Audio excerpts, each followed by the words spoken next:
Dear Grandma, Assalamu alaikum. How are you? I did the funniest thing today and I had to tell you all about it. You know my friend Sarah.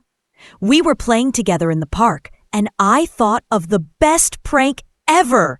I saw Sarah sitting on a bench eating her favorite snacks.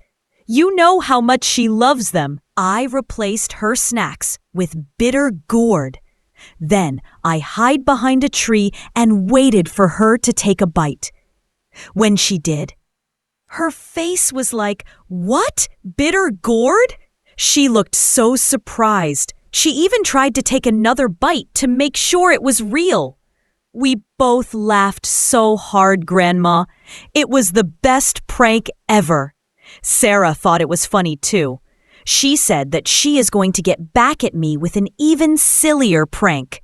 I cannot wait to see what she comes up with. I just had to tell you about my funny prank, Grandma. I hope it will make you smile as much as it did for us. Your loving granddaughter, Aimen.